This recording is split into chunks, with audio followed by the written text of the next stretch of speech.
Okay. Okay, good afternoon, everyone. I welcome you all to this ninth monthly HBNI alumni webinar.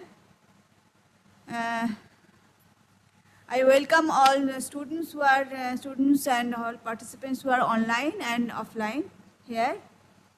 And Dean will join after some time, Dean HBNI. And so we are starting now. This webinar series is actually designed to help the present students of HBNI in their placement and to connect with our HBNI alumni of HBNI. So we are very much thankful to our esteemed alumni speaker, Dr. Kaushik Chanda, postdoc in Florida, USA, who has agreed to give a talk for our students. Thank you very much, Dr. Kaushik. I now briefly introduce today's speaker, Dr. Kaushik Chanda. Dr. Chanda has completed his PhD in 2021 under the supervision of Professor Devashish Mukhopadhyay at Saha Institute of Nuclear Physics, Kolkata, in Life Sciences, in RNA and receptor biology in neurodegenerative diseases. He did master degree in biophysics, molecular biology and genetics from Rajabaja Science College, Kolkata, and bachelor's degree from St. Xavier's College, Kolkata. He is now a postdoctoral research associate in Neurosciences department at the Scripps Research Institute, Florida, USA, working with Dr. Shathia Uthanvetti.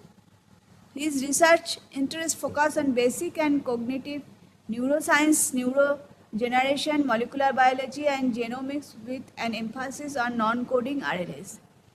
Today, Dr. Kaushik Chanda will speak on understanding in long non-coding RNA, functions in plasticity and neurodegeneration. I am sure we'll get a lot of information about this emerging field from Dr. Kaushik Chanda. So, without much ado, let me now invite our esteemed alumni speaker, Dr. Chanda, to deliver the webinar. Dr. Chanda, please. Thank you very much, and you can now speak. I am sorry that there is not much audience here, but hopefully I try to send to all the CIs and all the people, but let us see that how much. Sometimes YouTube there are some visitors, but we'll see. Maybe somebody will join, so you can start.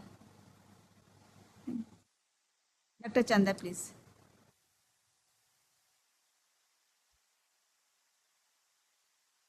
You can share your, okay. So good afternoon, everyone back in India, and a very good morning from here in Florida.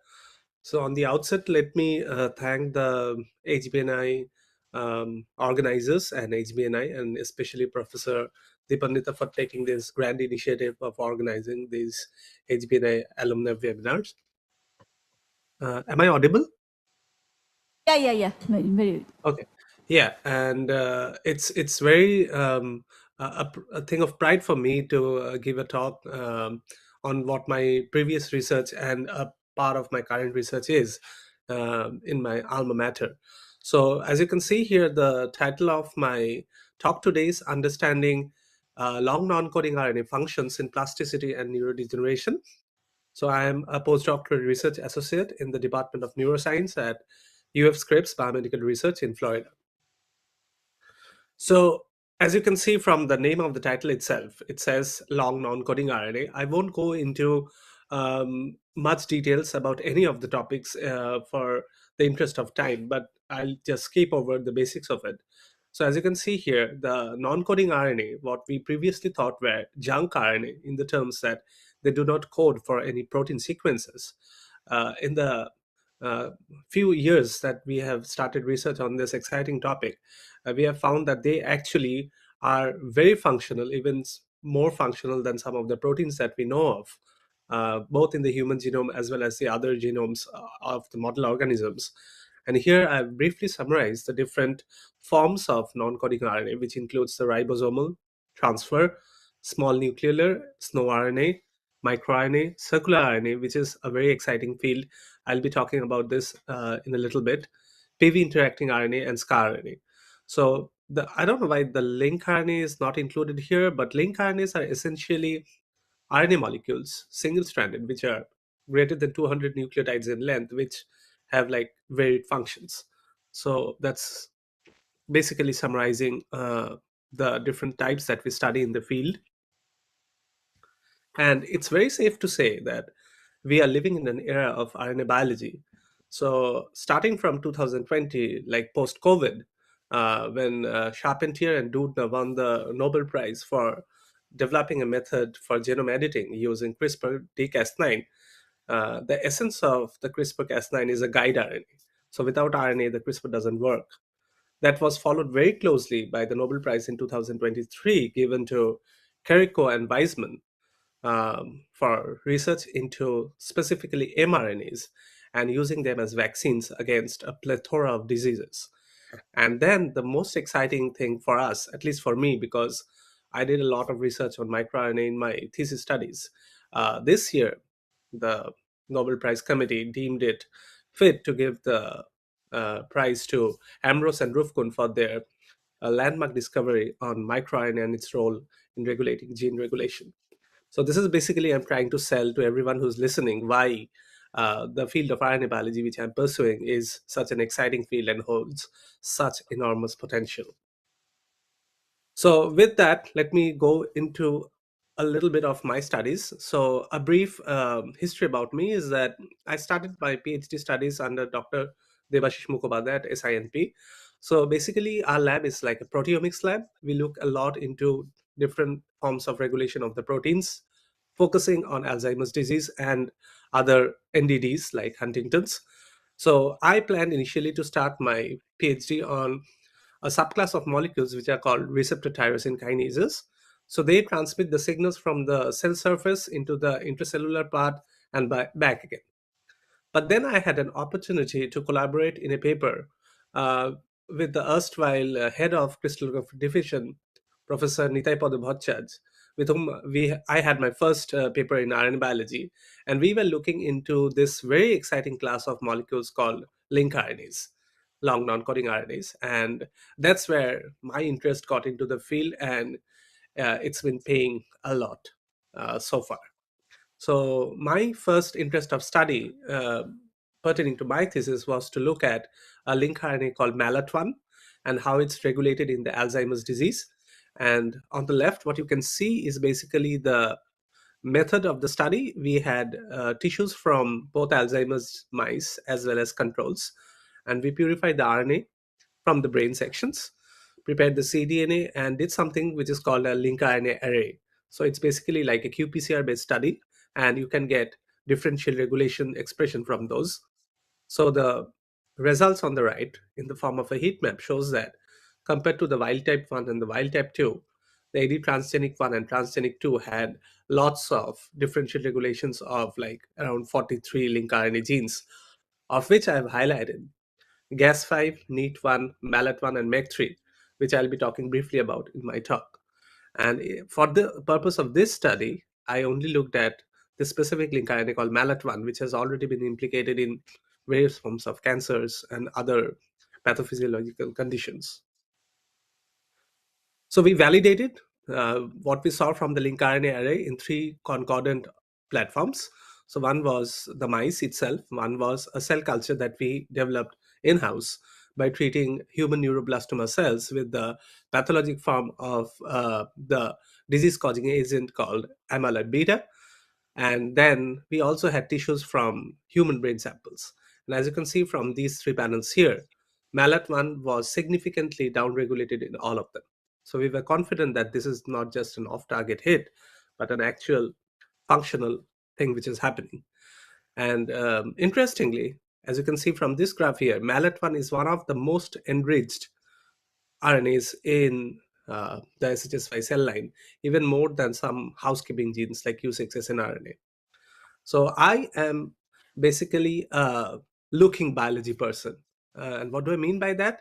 Is like, unless I see something, I am not really confident that it exists.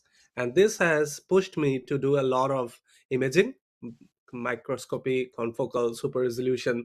And I always try to include like imaging panels on in my papers, because I believe in the saying that a picture speaks 1,000 words.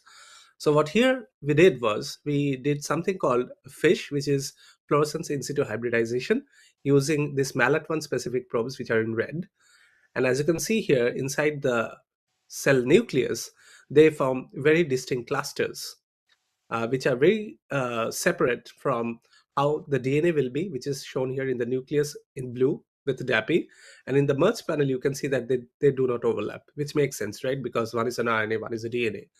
So that's a single cell panel. And in the bottom, you see a bunch of cells, which shows the same pattern. So MALAT1 is specifically nuclear enriched.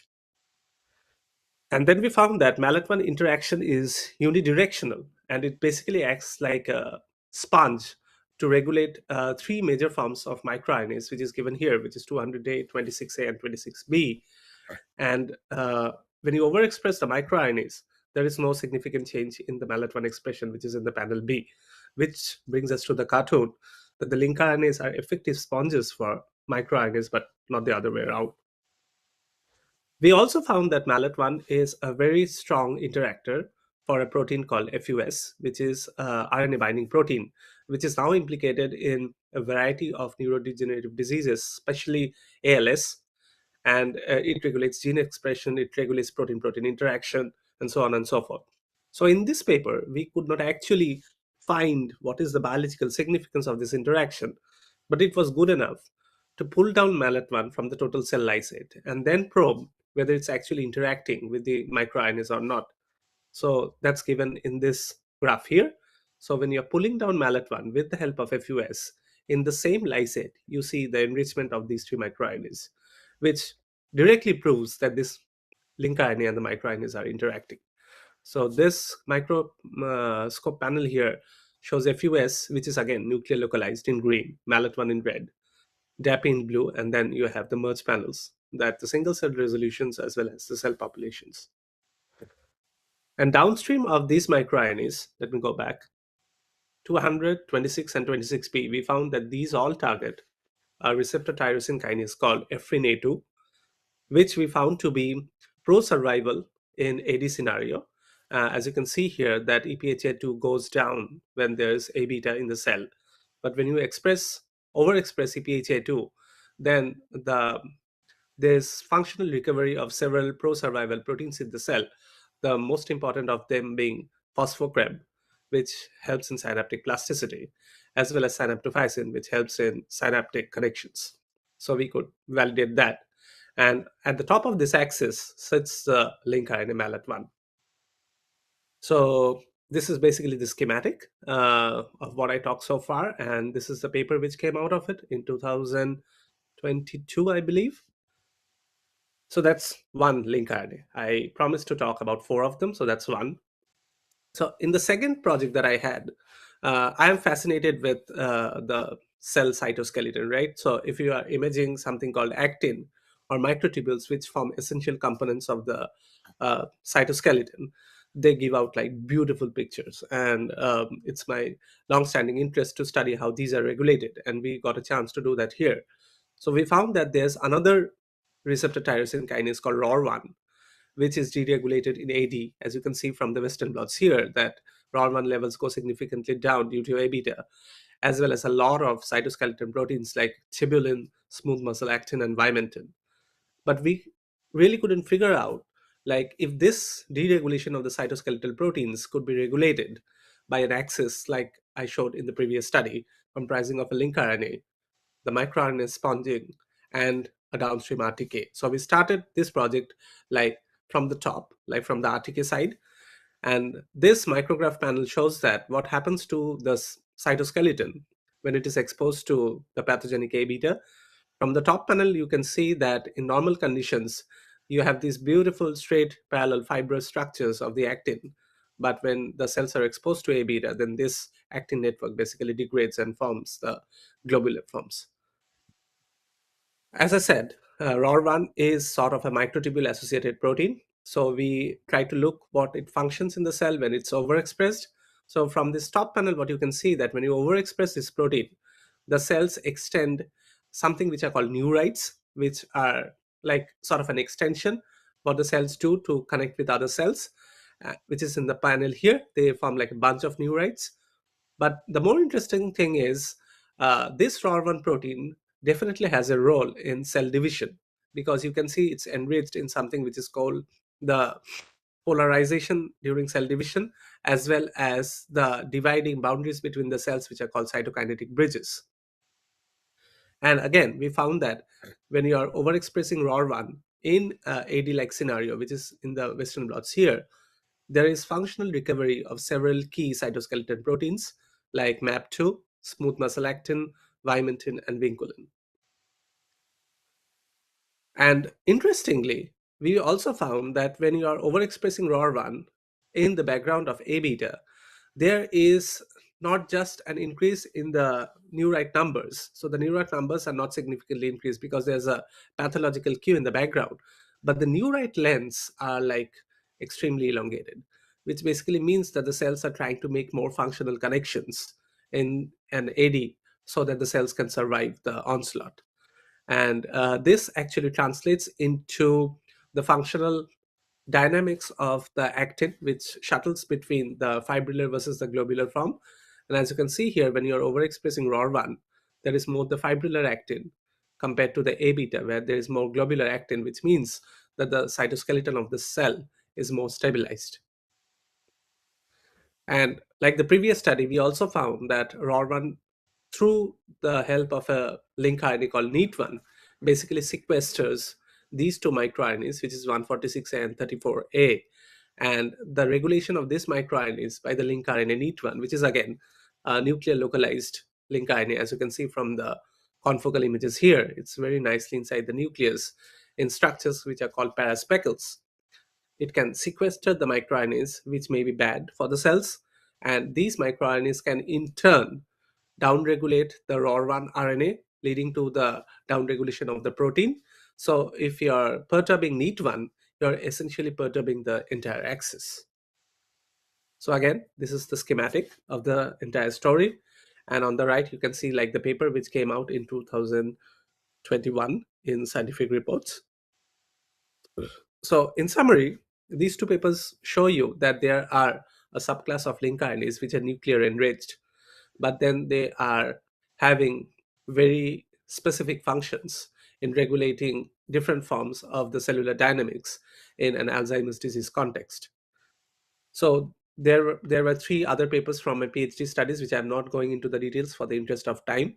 So I would more like to talk about my two recent projects in my postdoc, which are very exciting, and it's garnering like a lot of attention because it's basically changing how we look at the link RNA field. So this paper came out earlier this year, and I'm an author here somewhere. Yeah, you can see it.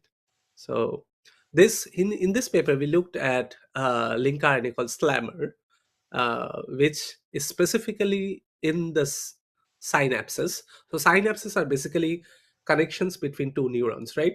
So the axon of one neuron extends into the dendritic region of the other neuron, and they form something like this. And the electrical signal can transmit from either the axon to the dendrites or back and forth. And they transmit like long distance in the nervous system. So we found that this link RNA specifically promotes structural plasticity by increasing the translation of a very important enzyme in neurons, which is called calcium modulated kinase 2.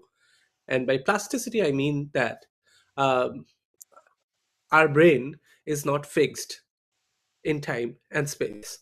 So, whenever we encounter any form of external stimulus, our brain adjusts accordingly and we remember stuff, we forget stuff. So, it's a very dynamic process. That's what plastic is, right?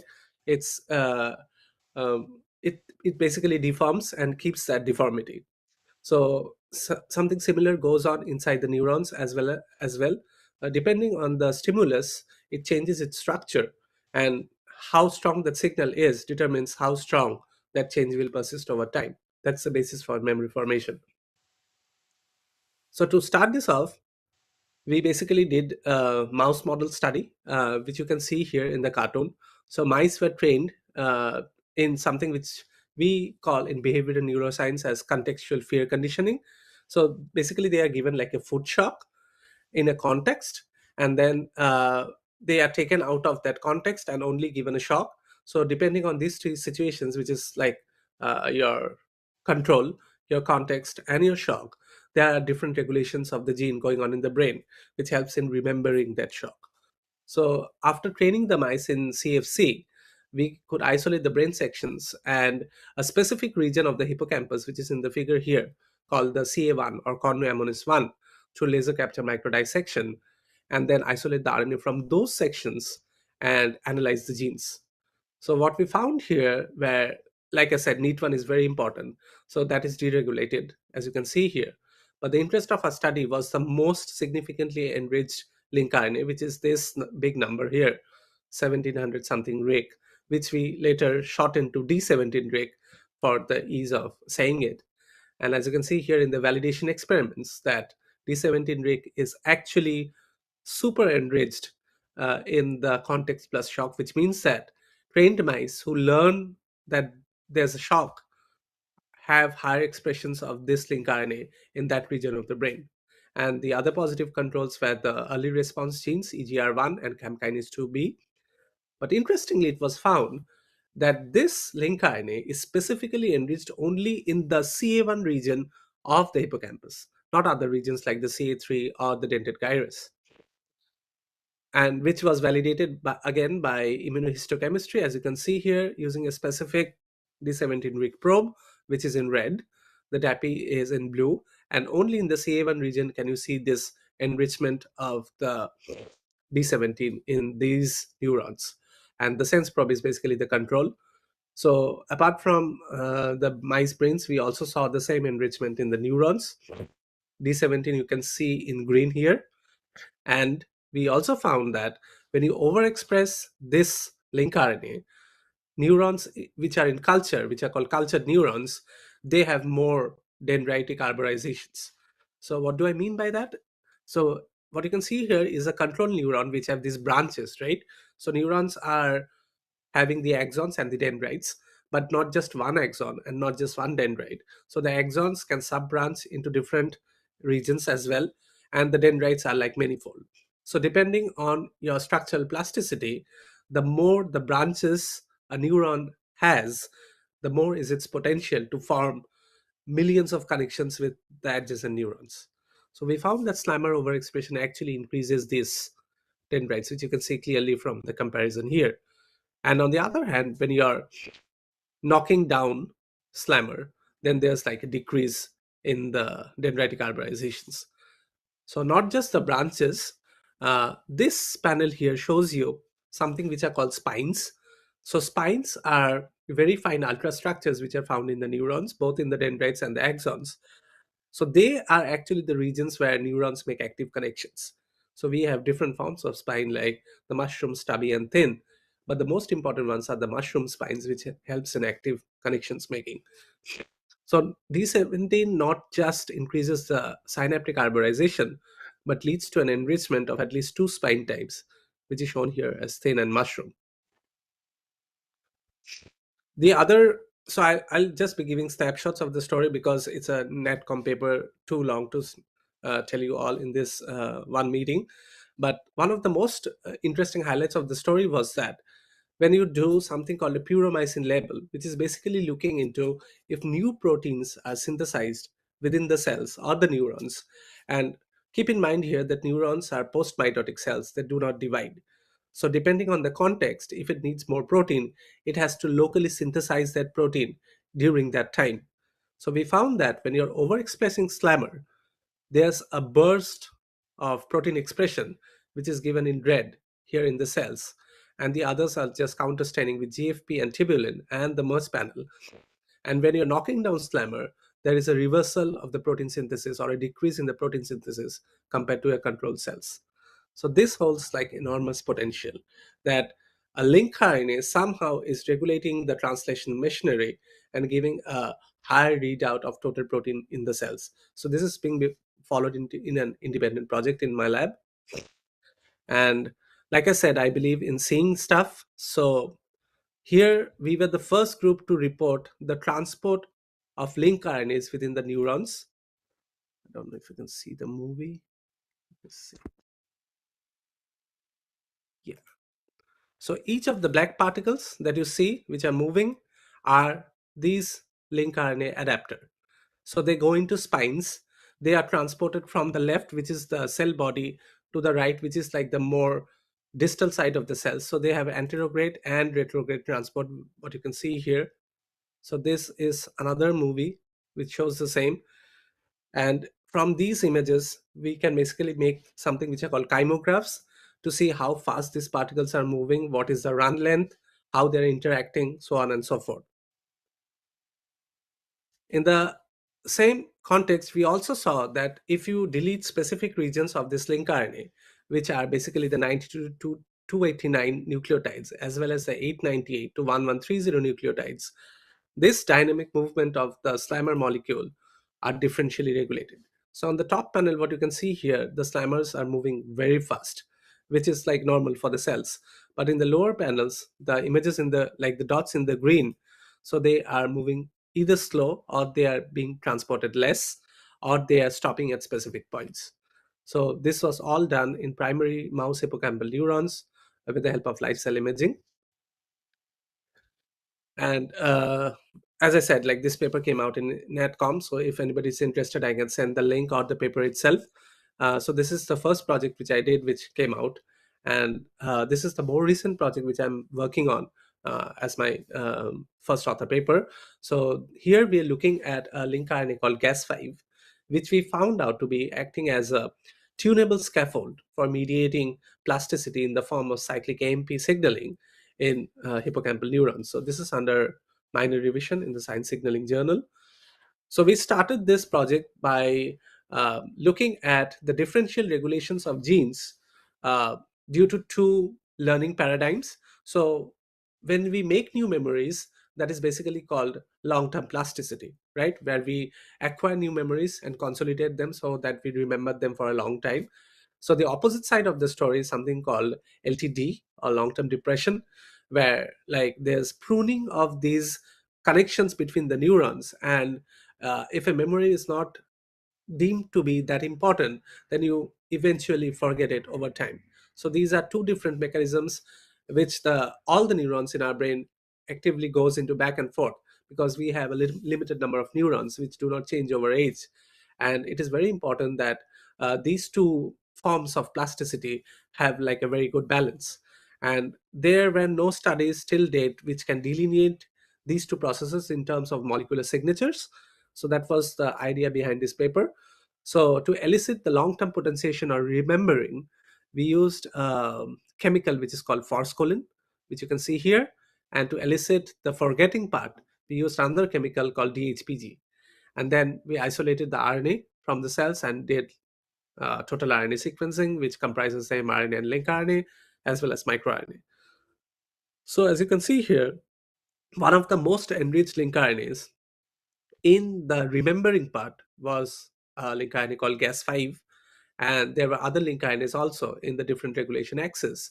So gas5 basically worked through these two microRNAs, which is 26A and 9P, and this is the elegant network which we got from the paper. So the something in blue is the link RNA, the microRNA is in yellow, the green are the mRNAs which are upregulated due to that signaling mechanism, and the red are the mRNAs which are downregulated, right? So we could construct this network, and out of all this, with further validation studies, we actually focused on this specific link RNA gas5 because this came out to be the most significant one. And I'm going to show you this gorgeous fish images again. So whatever you're seeing in blue is the actin or the cytoskeleton of the cells, but each red puncta that you see inside, both in the nucleus as well as the distal parts, are these link RNA molecules, which is gas5. So this was done through combined fish and immunocytochemistry. So this image was done because one of the reviewers asked that we need specific proof that gas5 is not just in the nucleus but also in the distal segments, what you can see from the zoomed in versions here. And we could quantify all this, and we found that there is a specific motor which is called KIF1A. So just a brief idea that anything which is transported inside neurons usually happens, like the big molecules, they can be like cargos like mitochondria, they can be organelles, they can be proteins. These are usually transported with the help of motor proteins called kinesins. And that is, again, one of the major interests in my present lab. And we found that there's this specific kinesin called KIF1A, which actually transports this gas 5 link RNA. So from these three panels here, which you can see that this is like the negative control cells where there is abundant gas 5 puncta in the distal parts. But when you're knocking down KIF1A, what you can see from this graph here, that both the cell body and the distal abundance of gas 5 decreases significantly. And GSK3 beta is a protein of major interest both to the researchers in the Alzheimer's field as well as the basic neurosciences field, because it has a lot of functions in the cells. So we are the first group to report that Gas5 actually physically interacts with the major form of the protein GSK3 beta in hippocampal neurons. So basically Gas5 is in red, GSK3 beta is in green, and TAP is in blue. And in the merge panels, what you can see here, both in the nucleus and in these distal parts, there's an enrichment of yellow. So yellow is basically when your green and your red comes together. And um, so we talk about all these interactions going on inside the neurons, be it in a single neuron, be it in a population. But do these actually hold any significance? So my current PI Satya says that we need something to say that these things, or the absence or presence of these things, are actually hampering how neurons talk to one another, right? But the experimental approach of assaying how neurons talk to one another is very challenging. So till date, there's this classical study called EFIS, or electrophysiology, where you can actually patch each individual neurons and see how the electrical currents are flowing inside them. But the limitation of the experiments are that you can do that like one at a time. So what I did here was I established a very sophisticated form of the same EFIS. But here what you're looking at is like 5,000 neurons in one go, without labeling them with any toxic fluorescent dye, in a dye-free system. And then you're looking at how they're talking to each other. So I'm going to show you two videos. Let's see. So on this panel, you'll see that without a plasticity cue, so each red dot or yellow dot represents one neurons. And you can see that in a basal state, there's a lot of activity going on. And now you see a burst, right? And then a wave. Did you see the wave? Hello. Anyway, yeah. I hope you guys saw the wave. Let me play it again once. Yeah. So this is basically like 4,000 neurons which are talking to each other in the basal state, as well as in sort of an activated state, but these are all spontaneous. We did not add anything. So that's the wave hit there. But when you add something which induces plasticity, and when you overexpress or knock down gas 5, look what happens. In the panel on the right, you can see them blinking and then a wave coming, which is initiated from the left or the right.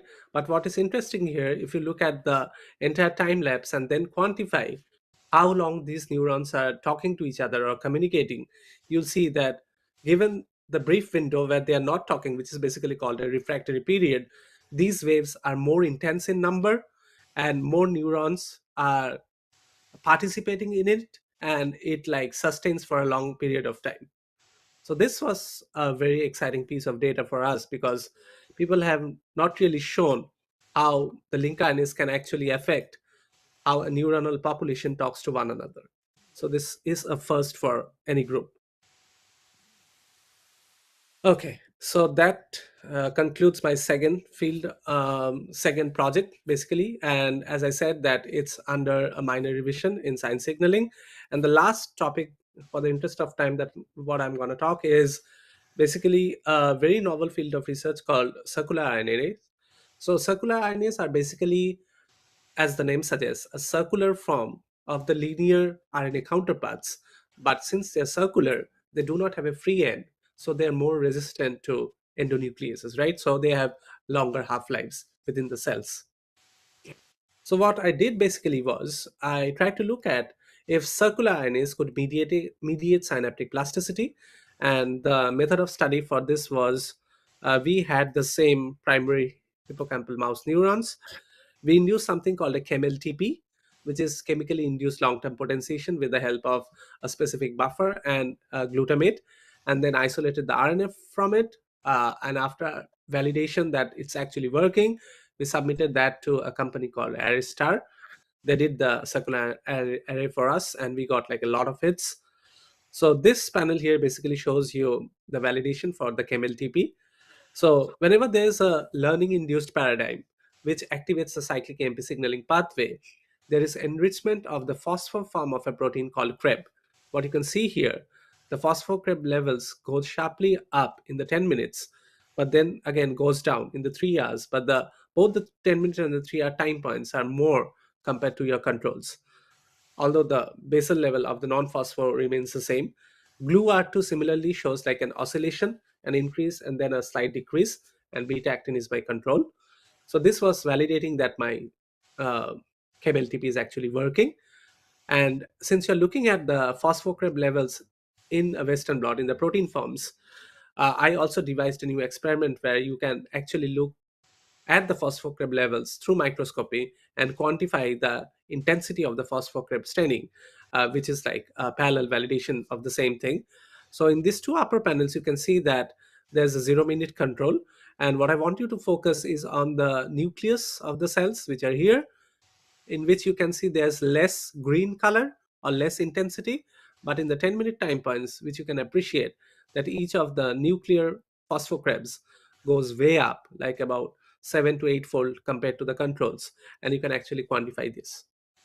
So this is basically the results which we got from our experiment. So this is the 0 minute, this is the 10 minutes, and this is the 3 hour time points. So as you can see here that the 10 and the 3 hours both show positive regulation of this cluster of circular RNAs as well as down regulation of this cluster, which are again dynamic, they are not the same. But what was more interesting was that these four circular RNAs, which were enriched due to KMLTP, are sustained and even more enriched in the 3 hour time point. So this cluster was what we were interested in. So I'm not going to go into the more details of the data for the interest of time, and also because this is under preparation, so we do not really want to uh, explain in details. But I'm going to talk about three protein components of three circular RNAs of interest, which we shortlisted from that. And why we were more interested to study that was we found that all three of these protein counterparts of the circular RNAs have something to do with the mitochondria. And in the coming years, more and more research is being done into the mitochondria, both in perspective of physiological states as well as pathophysiological states. So on this micrograph here on the left, you can see that this protein of interest, which is called SAM50, is very strongly co-localized with the mitochondrial marker, which is ATP1F1, in the cell body as well as the digital processes. So these are the zoomed in panels of these white boxes here. You can actually make out the shape of the mitochondria very well from these panels. So this is one protein which I am actively doing research on. So the second protein that we are studying is called FOXK2, which is a classical transcription factor. So what you can see here from this micrograph again, so these are all done in primary neurons with the help of antibodies, which is called basically ICC. So being a transcription factor, it has a very strong enrichment in the nucleus. But interestingly, when you are co-staining with a mitochondrial stain, which is the same as the previous panel, you can see these yellow dots, which is basically the overlap of the green and the red inside the mitochondria, juxtaposed to the mitochondria as well as on the periphery, which makes us think that FOXK2, apart from being a classical transcription factor, could also be a mitochondrial transcription factor. So we are doing a lot of experiments to substantiate that. And the final protein, or the final form of the circular RNA, which I am personally very interested in studying, is called KIF16B. So previous studies have shown that there are some kinesins, which are KIFs, which regulate the dynamic transport of organelles inside the cells. But This kinesin has not been studied, especially in the light of the mitochondrial transport and dynamic regulation. So again, from this super resolution image, what you see here is that the green colored kif is perfectly decorated almost parallelly to the mitochondria, which makes us think it could possibly be a transporter for the mitochondria. So just to summarize, so we have three different proteins of interest from the terms of circular RNAs, which have different functions in regulating mitochondrial physiology. One lines the mitochondria, one could act as a transcription factor for the mitochondrial genes, and the other might transport it. So we are hoping that at least two good manuscripts will come out of this. So just to summarize what I began with, that I'll be talking about some link RNAs which essentially regulate both the disease states in Alzheimer's as well as synaptic plasticity. So on the left, you see like the first two link RNAs which I talked about, which is MALAT1 and NEAT1, which regulates different forms of proteins, mRNAs, as well as microRNAs, cell survival, and in general, AD pathology in neurons.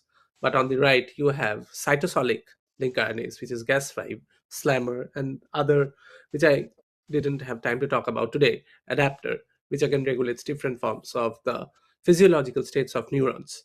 So it's a very exciting field, to say in the least. And I won't be talking anymore about my um, research. That's all about it. So for my young colleagues who are already doing their PhDs or who plan to do their postdocs or industry, so I just shortlisted in one slide like the five essential things which I found uh, to be very helpful if you're either transitioning into a postdoc or to the industry. So you need like core molecular biology skills, right? That is like the basis if you're doing life science research. This includes like the PCR, regular stuff, qPCR, Western blots, amplifying genes. So you need the second point is you need basic microbiology, cloning the stuff, bacterial transformation, restriction digestions, and so on and so forth, which most of us already know or more expert than I am. The third point is, I would say, the second most important. Uh, you need to learn some form of microscopy, which is very in demand and in fashion now. So I started with looking at a very basic microscope, which is Olympus back in SINP, and then moved into the most sophisticated versions, which was the Zeiss 710. And the Zeiss 710 was one of the favorites of mine. It's like clear, sharp images. You get a lot of data out of it, and it's like a workhorse. Here, I have transitioned more into structured illumination, and I'm learning FRET and also FLIP, which I at least only knew theoretically back in my PhD days, but now I'm realizing the power of these techniques.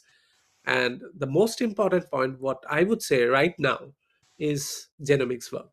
So if you have some experience in both the wet lab in terms of, preparing the libraries for sequencing, they can be like total transcriptome, they can be small RNA. And more importantly, the data analysis part. So the pipelines that you do, starting from analyzing the raw data set and going on to the gene regulation, that would be like a game changer. And especially like most of you already know that with the AI powered tools that we are getting nowadays, a lot of things will actually be done in the pipelines. You don't have to learn a lot of coding, but you need to know like what are the structures which guides this analysis. And the last point, like if you can get your hands on something like basic electrophysiology, like patch clamp, HDMEs, which I showed you, are, I don't know if they are very frequent back in India, because in general, that is like one point which I wanted to talk about, that at least in Kolkata, I found that not many labs are actually doing basic neuroscience. I don't know why, but this probably will change over time, because as you can understand, with the better lifestyle that we are getting to, there will be an increase in the average lifespan, which will probably lead to more people getting Alzheimer's or age-related dementias, and then more funding should come into basic neuroscience research. And one of the essential tools for that is IFIS. So if you can get your hands on something, at least do one patch clamp in your entire PhD. That would be again a very big plus. or into the industry for that matter. And with that,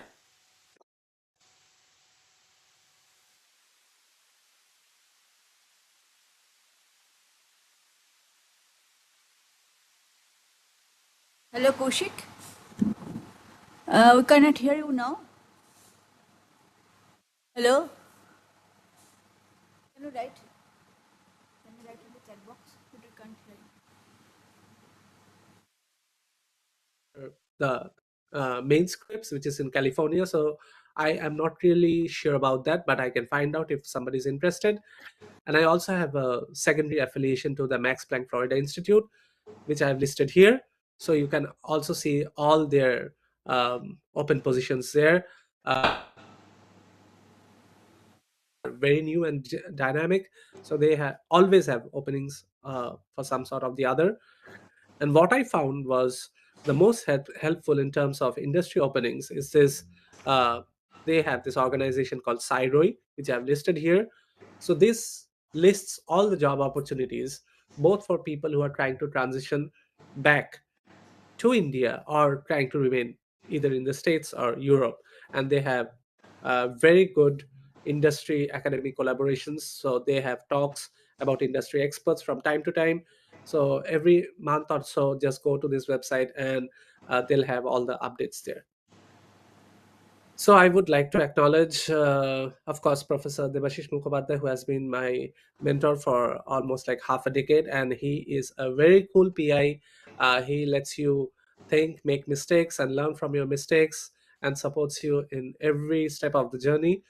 Of course, Professor Nitai Bhattacharya, who actually initiated me to this exciting field of link RNA research. And from Scripps, Florida, I have my friends Jenna, Ibo, Sebastian, Karian, Jackson, Bindu, and of course my current mentor, Professor Satya Putan Vitil, who's again a very cool mentor. He pushes you to do very challenging experiments and learn new techniques, and in general enriches your experience throughout the run.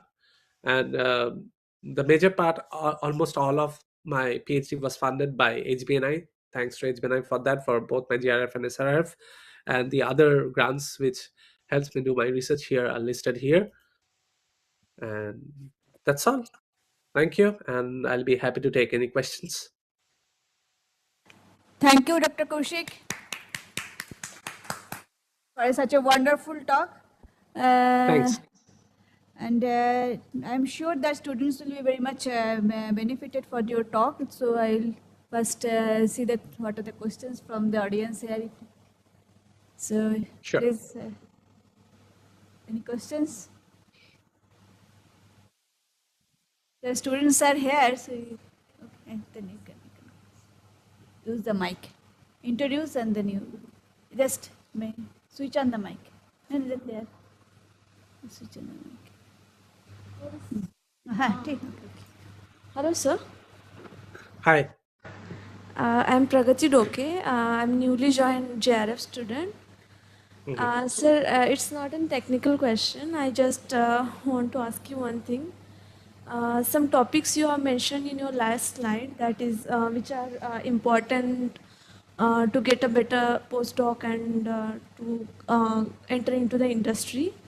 Yeah. So, I want to ask that apart from this, what kind of skills, if as you are doing postdoc in neurosciences, so what kind of Yeah. things are needed for us?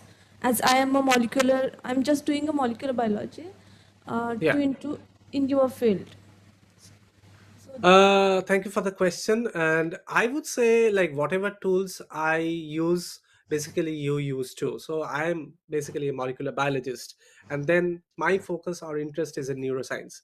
So, like I said, so the basic molecular tools are like, do qPCR, lots of qPCR, amplify genes, Western blots. So Western blot is basically a necessity and an art, I would say.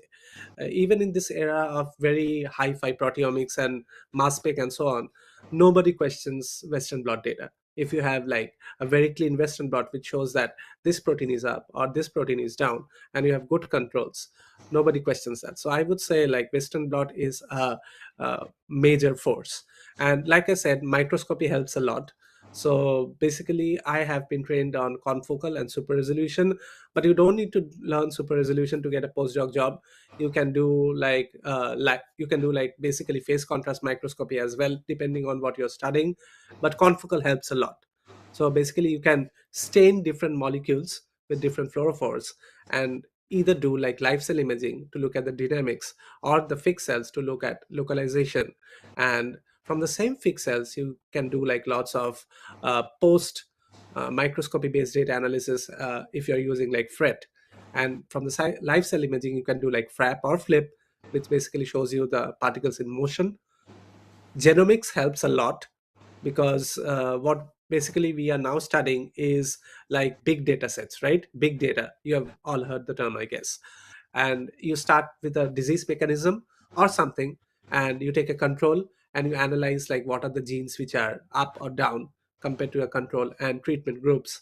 And that's where the analysis part comes in. I am really very bad at doing data analysis, so that's like a confession. I don't know how to code, I don't have the patience for it. I love doing wet lab and experiments on the bench, but I need to do some form of analysis or the other. But that's a job by itself. If you're good in data analysis, somebody somewhere will be doing the sequencing part for you. It's become very easy and cheap nowadays, very affordable. But there are less people who are actually good in the analysis part. So I would say learn at least like R is a programming language, or biopython. Those are usually part of several master's curricula in several institutes. We had very good programmers at SINP, but somehow like I never got the interest to do it. I should have. But analysis helps a lot. And the basic chemical things anybody can pick up at any time, because you all are like brilliant students. So those things take at least like a week to master. And the analysis part takes time because there's lots of coding involved. Yeah, so that's it, like these five things, and you're all set. Sir, does coding also important apart from the languages? Yes, that's what I said. So, like I showed you the images, if I knew coding, I could write scripts which could tell me how many mitochondria are in this image panel. I don't have to manually count them. So, if you know plugins, so there's a software called ImageJ which you use to analyze all these microscopy images.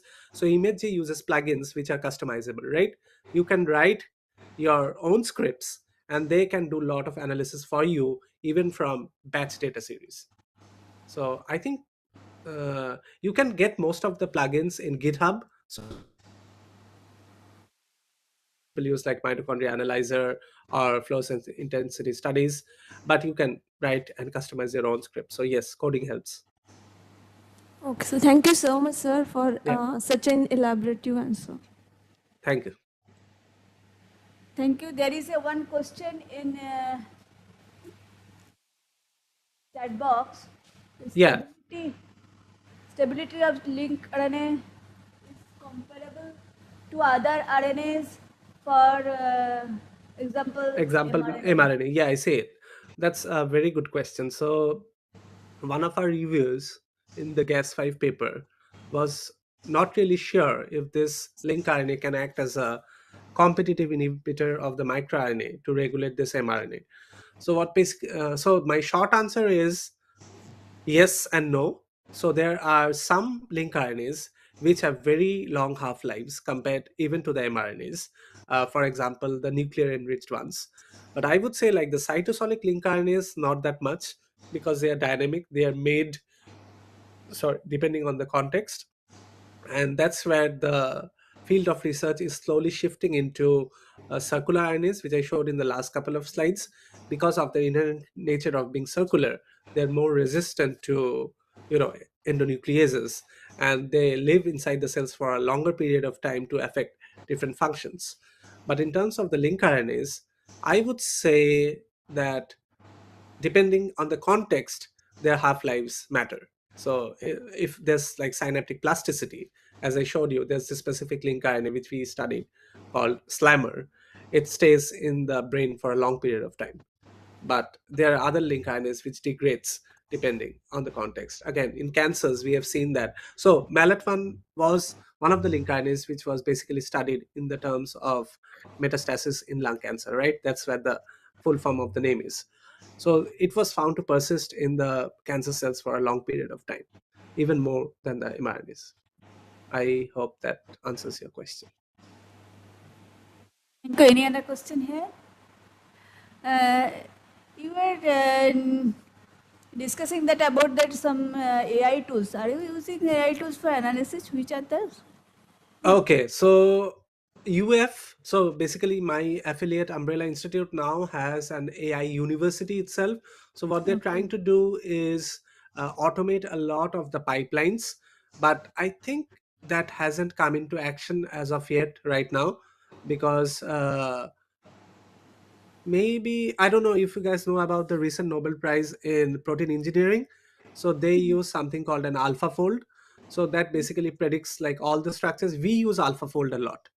So not just AlphaFold, you can pair up AlphaFold with a counterpart called RNA fold. So to study RNA protein interactions. So yes, in terms of that, we are using a lot of AI driven tools, but like maybe a month or a year from now, the genomics analysis part, which I said, which like people are doing right now, would be driven by AI. So that hasn't come into play as of yet. Okay. If there's no more question, then we are in the end of this webinar. So we are thankful to Dr. Kaushik Chanda for such a wonderful talk, and we are thanks to that uh, he has agreed to give such a wonderful talk. And since this is in YouTube, I think it will be viewed afterwards by a lot of students, and also people who could not participate, and they can get benefited. Uh, Thanks to Dr. Kaushik, and Yeah, thanks to the IT person for making this online talk possible. And thanks to all the students here, and also the who are on online participants. Thanks all. And what is the time thank now, you. Kaushik? Dr. Kaushik? So here it's 7:30 in the morning. 7:30. Okay. Okay. So Okay. I think Yeah. Professor Dipanita has my email ID. Yeah. So Yeah. if anybody has any questions, if you need any resources, just shoot out an email. I'm usually available. Yeah. Not usually, I'm always available. So I usually reply like within a day at the max. So Okay. Thank you. if you have any questions about postdoc positions or research assistant positions, just let me know. Yeah, yeah, that will be very much beneficial. And we also have an alumni meeting next Monday. So if you have time, and that is also 5 o'clock Monday. So if you have Sure, time, please sure. join I'll that try to be meeting. there, man. Okay. Thanks. Thank you. Okay. Thank you very much. Thank you so much. See you. Bye. Bye bye.